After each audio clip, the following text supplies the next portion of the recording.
Never fear of missing out by clicking that subscribe button and becoming another member of the Babylonian family. Fortunately for you, this Wicker gun does not feature any bees, which is great news for Nicolas Cage, but I tell you what it does features ash, and that is what you need as a Pyromancer. So let me tell you why this submachine gun is perfect for your Pyromancer build that's out there.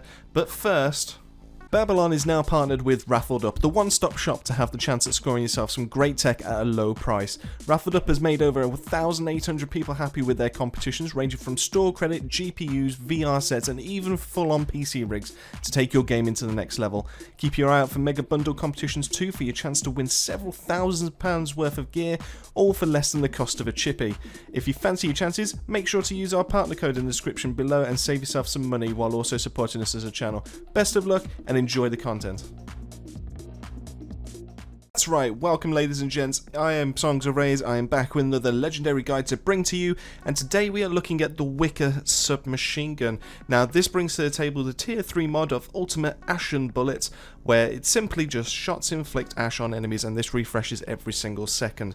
Now this is a nifty little SMG that's out there. It's one of the first ones I got, and basically what ash is, just to kind of like summarize it for you, is if Pyromancers had some kind of freeze, this would be it. So ash basically immobilizes and obviously inflicts a little bit of status on the enemy. It doesn't deal any extra damage by itself, but what you can do is go as a top tree Pyromancer and be able to take advantage of this ash that's afflicted onto the enemies. Similar to how the Technomancers have their Cold Snap to be able to inflict freeze, and then have their armor mods to be able to increase the extra damage to freeze, and their skills.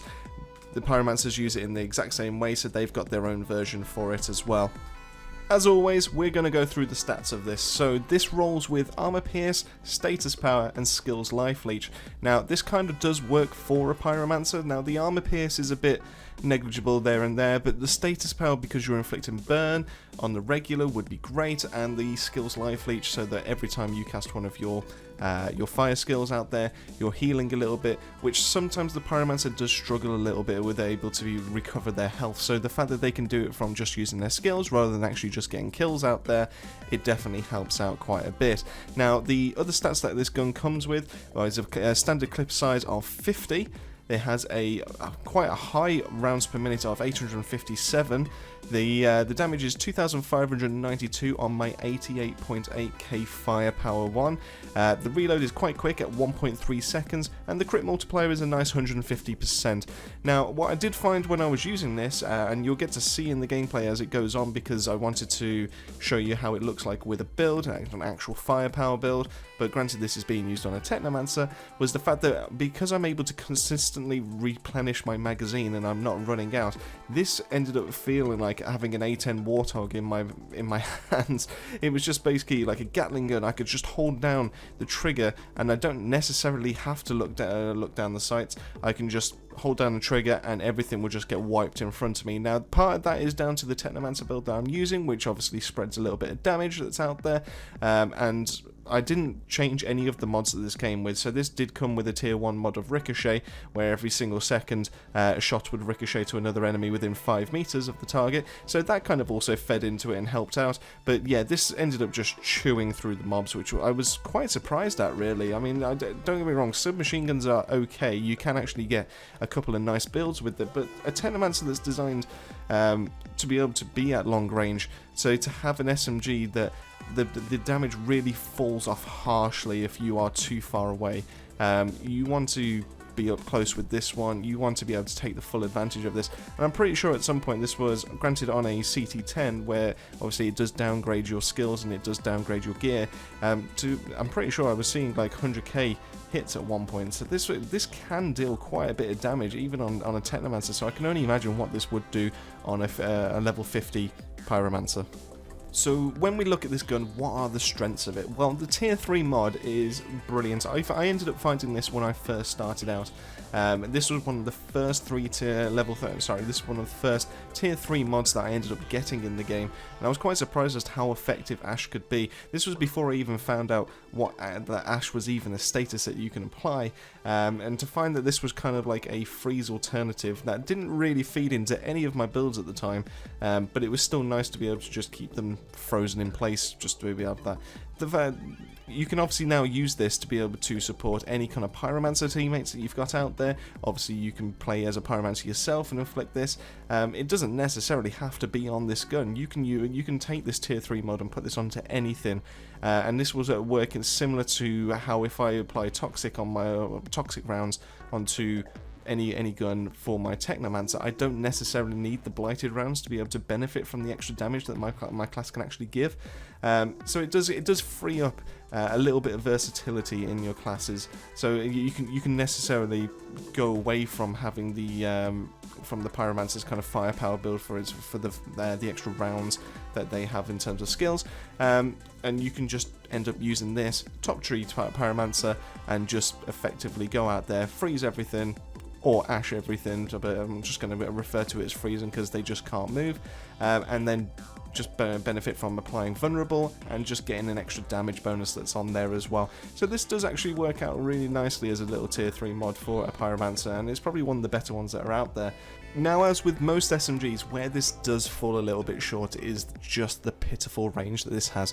Now, from the stats card, now I haven't tested this out myself, but just purely if I'm just going to trust people can fly in this kind of regard, the fact that this has a 15-meter range means that you'll start losing your damage quite harshly after that, which is it's insane as to like all the SMGs that are out there, that even if you try and use these from mid-range, you are just going to be doing pitiful damage and tickling them, and essentially any kind of status, so like a single bleed or a single toxic can actually do more damage than the bullets that you're sending out. So these are designed for classes to be able to get up in the enemy's face, to be able to have that survivability for you. Now obviously a Devastator can do that quite well, a Trickster can do that quite well, but a Pyromancer does sometimes, not all the time, but sometimes can struggle with survivability. So I wouldn't necessarily recommend for a Pyromancer to use this on an SMG. Now there are better assault rifles out there, there are better guns that have a lot more range, and I do think that those will probably be better suited, but obviously that means that you've got to dismantle this and find a gun that already has a good mod on it to then apply the tier 3 mod onto the separate one. So in my personal recommendation, I would find some kind of assault rifle to be able to extend that range a little bit more, to have a bit more freedom in terms of how you tackle problems and how you tackle the enemies that are coming at you, and then obviously if they get a little bit closer, you've then got the freedom to be able to use your skills to be able to mark them, get yourself healed, and to be able to do some damage and get some heals as well from the skills life leech. All in all, the Wicker is a great little gun. It just unfortunately suffers from the fact that it's an SMG, so it does suffer in, obviously when it's a full auto, it has lower damage, but even if it was a tactical variant and it had a slightly lower rate of fire, then it would then suffer from the fact that it has pitiful range as well. So hopefully some point the SMGs get a little bit of a range buff, even if it's just a 20 meters. It just makes them a little bit more viable. It makes you feel a little bit more easy to be able to take these into battle, to be able to get a little bit closer and just to extend those ranges a little tiny bit. You feel a little bit punished to the fact that assault rifles can just be so versatile, and then you've got an SMG that's also full auto, keeps up in terms of damage on paper, but you have to be essentially kicking them in the shins to be able to benefit from how good they are. So hopefully at some point they get a buff. If they do, then the Wicker will be great, it will move up the ladder, but for the time being, because it is an SMG, you're better off just scrapping it off and getting the tier 3 mod. So how great was the Wicker actually? Well, because it's an SMG, it did suffer a few shortfalls, which kind of hold it back from being just top tier, but the tier 3 mod is definitely great for as a Pyromancer, and even as a early game kind of legendary, you definitely cannot go wrong with this. So keep hold of it. Hopefully at some point the SMGs get a buff. If you are playing as a Technomancer, then in that case I would then recommend scrapping this and just using it on some kind of assault rifle and just give yourself a little bit more flexibility. That kind of wraps it up today, folks. I hope you've enjoyed, I hope you've learned something useful, I hope you've enjoyed the gameplay that's in the background. As always, if you've enjoyed, please drop us a like and subscribe, it would mean the world to us. Even drop us a comment to let us know you've done that, just so we can have a chat with you and just thank you personally as well. It would honestly, it means the world to us regardless. So We are approaching that 200 subscriber giveaway mark, and hopefully at some point I'll be able to have a quick chat with Ben and with Dan just to find out what kind of prize we can get, so you can give away, and then we'll be able to drop some kind of message on our social medias as well as on the channel just to give you a heads up on how you can go about entering for that as well. But as always, thank you very much for spending the time being able to look out for our video, and keep yourself safe, keep yourself well, and I shall see you on that next video.